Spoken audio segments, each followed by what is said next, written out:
So welcome back to another episode, and today I'm going to be looking at RPGs that I think deserve the 10 out of 10 right next to them. Now to begin with, I want to say there's no official list of games that are 10 out of 10. These are pure personal choices on my part, and I've only picked about 8 games to talk about. There's a lot more games that deserve the 10 out of 10 beside them. But let me know down below about some RPGs that you think deserve the 10 out of 10 right next to them. We all might learn something today. I might go into the comments and go, oh my god, I've never heard of that game. That happens. It's happened to me quite a bit, in fact. So it's a great place to find out about some RPGs that maybe you haven't played, you can try out. Now, a lot of these that I'm going to talk about today are based off nostalgia, they're based off the battle system, they're based on the time that it came out and what it represented then. Some games I've talked about before, some I've never talked about ever, and that's kind of crazy. Okay, to begin with, we're going to go back to 1990 Japan. A certain game was released, Dragon Quest IV. This was a really big deal game when it was released. The RPG fever had hit Japan. Kids were getting bullied and having their copies stolen after going to the store to buy it. Like kids on bikes were coming by and grabbing their copies of them.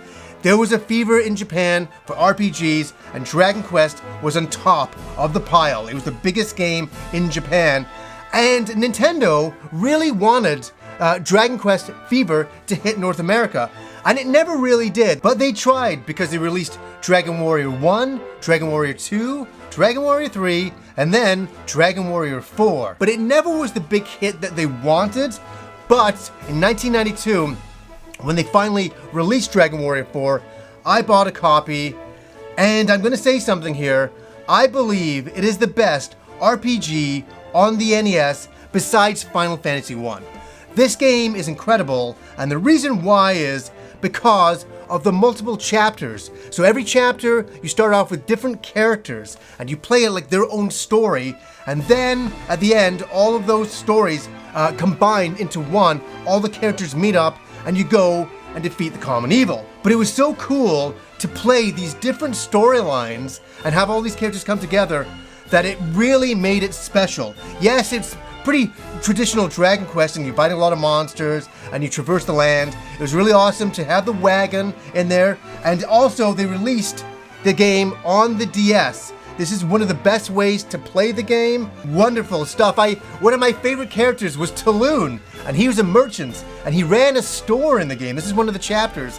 And you would play as him in the store, selling weapons and items, and you go off into the world adventuring as well. So had a lot of really cool characters, and as I say, when they all came together at the end, incredible. I really recommend Dragon Warrior 4, Dragon Quest 4. Now, as another game that I highly recommend, and I can't recommend my box here because it's disgusting, it's gross. I picked it up used back in the day from like a Blockbuster video, but the game inside is gold, and that is Final Fantasy II, in Japan known as Final Fantasy IV. Now, we only got Final Fantasy I released on the NES, so when they brought this over to the Super Nintendo, they're like, well, we just have to call it number 2 then. And they didn't, mention that there was 2, 3 in Japan that we never got. And so that's where the naming discrepancy is involved there. But we got it as Final Fantasy II, and let me say, what an adventure. I had my Super Nintendo. It was, at that time, the greatest machine I'd ever owned, and there was an RPG of Final Fantasy. I'd already played the NES version. I loved it. And to think that I was going to get an RPG on the Super Nintendo, a Final Fantasy sequel, I was very, very excited, and this is before the days of the internet, and so I had no idea what the music was going to be like. I had no idea how the combat was going to play. The first time I saw it was down the street at my friend Andrew's, and I went over there, and I was in absolute shock and awe at the little screen that it was playing on, and I was like, oh my god, this is amazing. I was like listening to the music, and I'm like, I've got to get this game. And obviously it was just before Christmas. My parents were like, wait till Christmas. And then my friend Andrew finally finished the game. I finished the sloppy seconds just before Christmas had happened, and it was truly remarkable. And it's the storyline that really does it for this game. You start off as a dark knight, you do some evil deeds, you see the wrongs of your ways, and you decide to go onto the path of enlightenment and with other characters that join you along the way. And at that time, the Super Nintendo graphics for this were crazy. Were absolutely crazy. I couldn't believe what I was seeing in combat. And just the music and the world design and the Mode 7 effects for when you were in an airship. Wow, this game has solidified it to me that way. And there's also some very, very powerful emotional bits that happen with the story with some characters later on. I don't want to give that away in case some of you do want to play the game. Now, obviously Final Fantasy III, which got released, years later, is up there as a 10 out of 10 game as well. I'll talk about that in the future. Now, for my next game, we have to go back to 1996, and I did something crazy. I did something crazy that year. I took a gamble, and I bought a brand new console by a company that had never made a console before, and that was the Sony PlayStation. I finally had one at home, and I was like, this is amazing. And guess what the first game I got for it was? It's right here, by Konami, Suikoden. Yes. Why is this on the list? Is it the greatest RPG ever made? Definitely not. Is it a really good RPG? Yes. Why do I give it the 10 out of 10 beside it? Because, okay, there's a lot to say here. The combat in the game. The combat in other games at that time was always so slow. So you get into combat and you'd be in the combat for about 5 minutes. You're like, okay, can I just get out of this so I can get into the next combat and level up? And it took forever. Where what I really appreciated about this game was how fast combat was. You'd be running around, boom, combat was instantaneous. You'd be like flying in, do your moves, combat was over.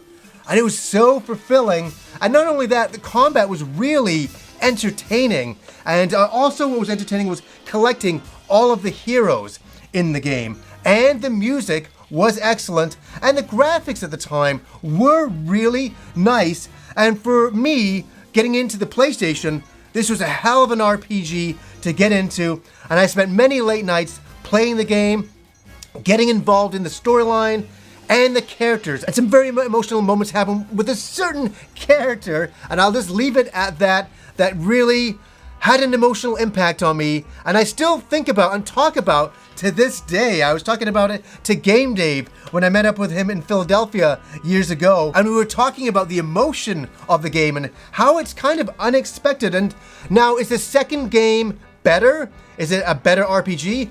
I'd say yes, for sure, but I just wanted to come in and give this game its due because I've really never talked about it enough on the channel, and it's a game that's really a part of the beginning of my PlayStation lore, the beginning of all those RPGs that were about to come that I had no idea about. And it all started to me with this game, and I absolutely love it. I applaud it. I've had so much fun with it over the years. And yeah, I don't think it's for everybody, but it definitely was for me. Now, the next game has a real soft spot for me as an RPG player. And it all started in 1997 in Japan, only at that point, on the Sega Saturn. They released Grandia to the masses and called it a Final Fantasy killer because Final Fantasy VII was getting released that same year, and they really wanted to compete on the Saturn, and they said, yeah, this game is gonna beat it. And it didn't have to, as I've always said. It was a beautiful game that was doing its own thing. Final Fantasy VII was doing majorly its own thing with this kind of cyberpunk, futuristic style of world, where Grandia was the exact opposite. It was a breath of fresh air that we didn't get a chance to play until 1999 with Grandia when it was released on the PlayStation over here. Now, I got the demo disc and I played the heck out of that, and then day one, I ran down and picked up Grandia. Now, what do I want to say about Grandia that I haven't already said over the years? I love coming back and talking about this game. I really do. It was the last RPG that I finished in my parents' basement. And I remember the ending rolled and I had a small tear, and I just love the game. And the game is not perfect at all. I think the length is completely bloated. I think there's so many extra dungeons that don't need to be there. I think the music is stretched a little thin for some of the game. They play the same themes over and over and over again, and it can wear you down. But why would it elevate to a 10 out of 10? The characters are wonderful, and it's really a fun romp with children going on this grand adventure and becoming adults. And it starts off in a little fishing village, and it's about them, as kids, and all of a sudden they get swept into an adventure that is crazy and is wonderful. And the ending of the game really hit me. And another thing I want to say is, it's one game that all of my personal friends in my life who play RPGs have finished. So Rob has finished this game. My friend Andrew has finished this game. My friend Satan, yes, I have a friend called Satan, he has finished the game as well, and he said it was too satanic, way too satanic, and obviously, I have finished the game. And it's also available on the Switch, and I played that version as well, and I really like it. Yes, there's a filter on there, and it's debatable if you like it or not. I'm okay because you know what? I can always play this on the FrameMeister, and I can always play the Switch version as well. And I've just got such a love for Grandia that I really don't care. I'll take it, man. It didn't ruin the experience for me at all. The music. I just want to say this one last thing. The music. I remember playing the demo when I first got it and blasting the music so loud on my stereo. And I had these huge speakers, and they were rattling the windows of that basement. And I remember my mom yelling down to me going, hey, I think it was like 11 at night. She's like, oh my God, can you turn it down? And I think I turned it up because it was so good. I'm like, Mom, honestly, you got to get with the religion of Grandia.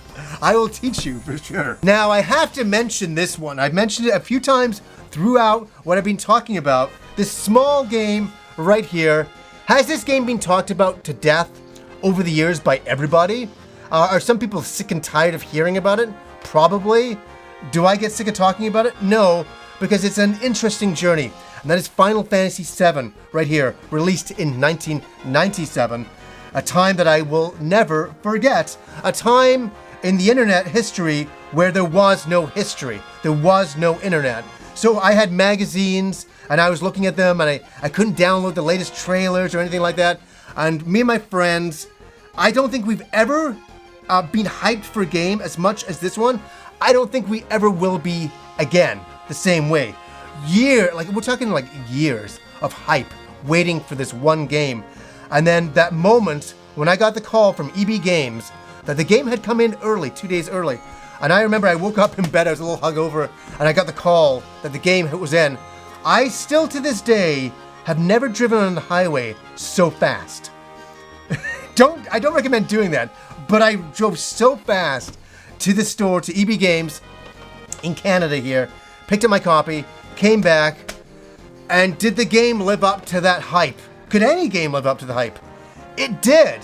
It did, and for a few years after that, I was still a Final Fantasy purist on the Super Nintendo going, I don't know, man, I still like Final Fantasy 3 more than 7, and in a lot of ways, I still kinda do, but over the years, Final Fantasy 7 has washed over me as being such a huge, epic adventure, and I can't believe that they put all of that onto all of these discs back then. And it was really the thing of multiple discs was like, wow.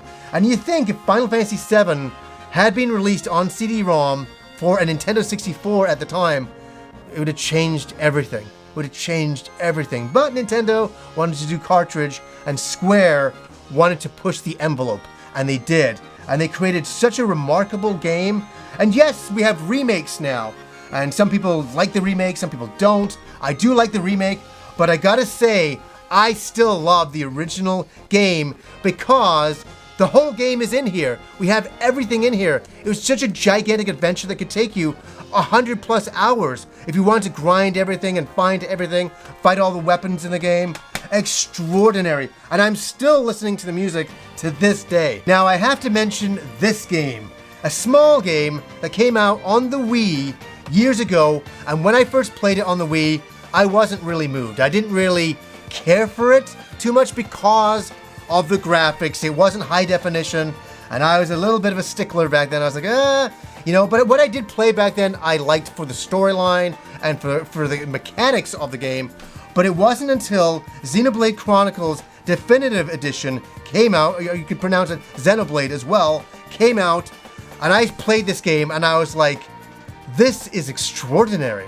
This is everything that you could ever want in an RPG. For myself, for myself a massive world to explore that is epic, like super epic, that is on the back of these titans, and you're finding out about this world as you get drawn more into it, as you find out your own destiny and the characters around you find out theirs. It's really something else, and I gotta say, I absolutely love the graphics. I love the questing. I love everything about it. I love the combat. One thing I want to say about the combat is when you first play it, you'll be like, what the heck is this?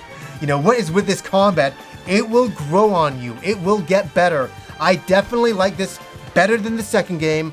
I think this is, I don't know, there's something more originally interesting about this storyline, and I just like the characters a little bit more. This is a really great game. If you're looking for a game on the Switch, I highly recommend it. I mean, this is a lot of fun. The music is excellent. There's also some arranged music as well. They've changed that up, but I think they did a great job doing the remaster, at times making it a full, almost remake at certain points, redoing entire bits of the graphics. So highly recommend this game. Now guys, I really tried to stay away from this game, but I couldn't help it. I said I wouldn't do it. I gotta do it. I'll make it really quick. I'll get this one over with real quick. Phantasy Star, 1988, on the Sega Master System. This is a game changer. This is incredible. This is on the Master System. A game that nobody saw coming, that totally changed RPGs forever. The graphic fidelity at the time, the multiple worlds, the multiple characters that you had, the graphics were absolutely extraordinary. With, the combat alone had the monsters animating and the backgrounds animated. In the old 8-bit days, you didn't see that too often. And also, at the time, which was a huge deal, was the anime style of graphics that came with this game to create the most unbelievable adventure of all time. And I tell you, whenever I'm stressed out in life, I think back to 1988 and that amazing summer and how I felt, and it made me a video gamer for life. And this is a game that I can say that you can go back to and play nowadays, especially with the Sega Ages version, which is a great version with double experience, double money. You can annihilate this game and see what the hype was all about. And let me say, this game wasn't a massive game. It never has been. The Phantasy Star series never took off like the Final Fantasy series. But for all of us that played it, know of its place in history and what it was like in 1988 to see this game was like, I remember walking in going, oh my God, is this possible? That you get to play this Dungeons and Dragons style of game on your own with these graphics. This is extraordinary. With all the mystery and excitement of the dungeons, I still get excited talking about Phantasy Star, one of my favorite video games of all time, right next to Breath of the Wild, as I said. But for nostalgia, for groundbreakingness, this game 100% does it for me. Now, another game that really does it for me is a small game, a little game, Persona. Persona 5 is definitely on the list, and I thought I'd bring my wife in to help me talk about it and verbalize why we love this game so much. So Kim, why is Persona 5 so damn good? Why does it deserve a 10 out of 10? 10 out of 10. 10 out of 10 next to it. Why does it deserve that? I just honestly, that game in general, graphics-wise, yeah, beautiful. I remember when you first played the trailer. Was it February 14th, Valentine's Day? Yes. Yes, and just seeing the blacks and the whites and the reds, like it was so in your face, comic style. Yeah, such a style, crazy style to it. It had its own style. Yeah. Which right away grabbed you. Yeah. Which honestly, that's what got me into it. Yes. The music itself. Oh my God, we have the vinyl soundtrack in the other room, which is so amazing. And just the gameplay. The gameplay, I like this one a lot, to be honest. The way how you go through the metaverse and you can level up the grind. I like grinding in that game. Definitely really well done, especially when you go through different levels and locations. It always changes, so it's not repetitive, you know what I mean? Like how Persona 4 was. Oh yeah, that was very, it was a little bit repetitive. I still love that game, but this one, it changed. It opened it up quite a lot. Opened it up, and not just at the designs. Yes. Like the boss designs. So good. Oh, it was so well done. So good, and this the characters. Oh, the story. Yes, the social links. Well, social links, but like the storyline, like in Personas, is always dark. Yeah. And I love that about Persona. Yeah, it's kind of evil. Like all the teachers are doing like really nasty things. Well, like really out there are throwing things at their students and stuff. Yeah. Like honestly, like I love this story. They stick to the darkness. Yeah. And they don't shy away. Yes. And creating your own personas. Yeah, that's the addiction. The addiction was there, but overall the game just came together and it's like the ultimate RPG. If somebody wants to experience what an RPG is, it's a great place to jump in. Oh, totally. Yeah. Yeah. Like the combat, like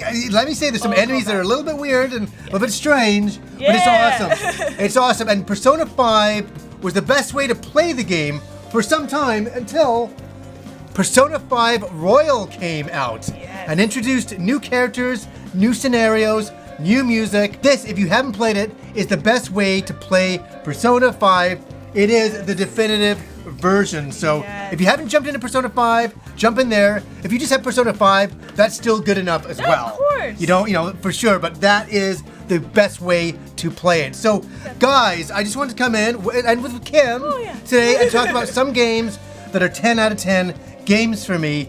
Some that Kim has played, some that she has not. And what for you are some RPGs that are 10 out of 10s? Let me know down below. So anyways, guys, until next time.